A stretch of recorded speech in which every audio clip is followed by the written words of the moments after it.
Lower up guys, kakabalik lang natin no. So bali pala nag-upgrade kami ng panel tapos magdadagdag ng battery. So ganyan din siya na battery. Yan. Tapos maglalagay kami ng isa dito. So may nakaabang na kanina na wire. Positive and negative. Bali magiging ganito siya. Yan. Tapos yung wiring ganyan din. Yan. Ito yung mga breaker natin dito. Ayan. So ito hindi pa to nakakabit. Nakaabang lang yan. Tapos ito yung inverter natin. Wiring. So ayan. Sa battery lang naman. Tapos ano, yung sa taas pagko-connect.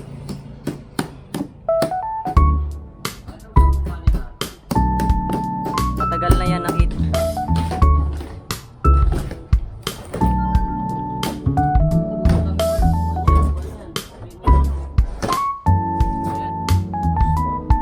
Yan, piston.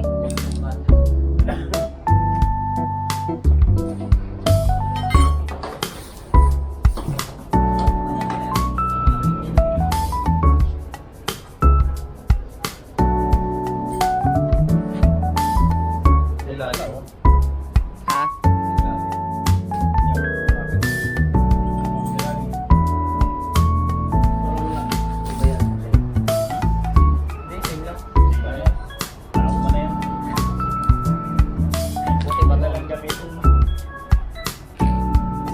Hindi, yung iba diba mga maiksi? Ito umabot ng 1 metro.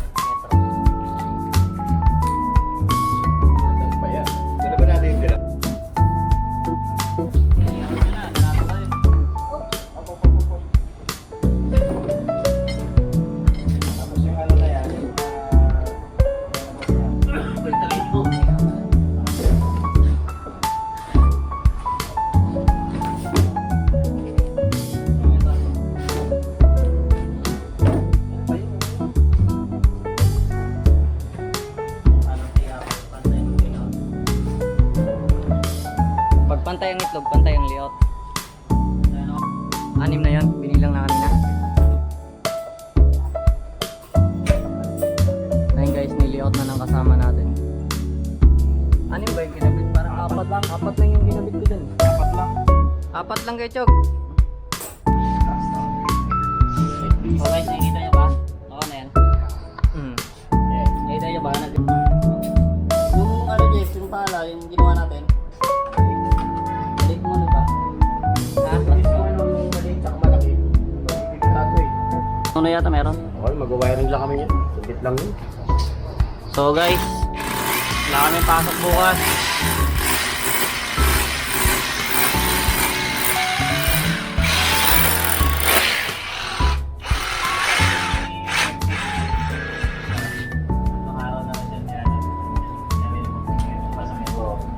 Paano? Puro trabaho ito.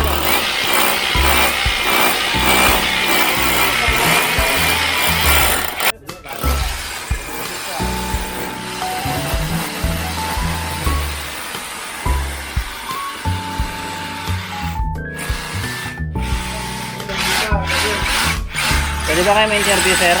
Bakit, boss? Ano mo masasabi niyo sa layout ni Boss Atoy? Ang masasabi ko lang sa layout.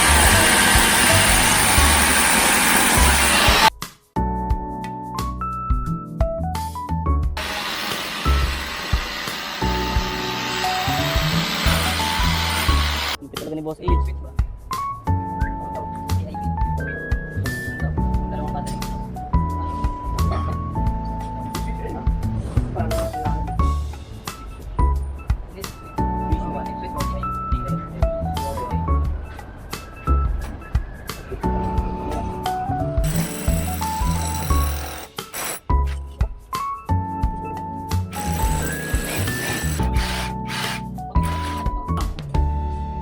Yan. Sinuip. Ayun na, nandun na yung sakit. Merong sakit doon.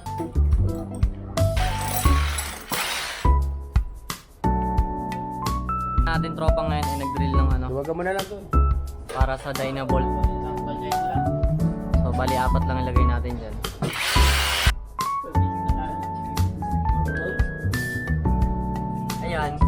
Nag-repack na kami ng battery. So, ang timbang nito is 92 kilos. 92 kilos siya na battery. So, ayan.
So, bali guys, nakabit na natin yung mga series doon, saka yung ating battery 3.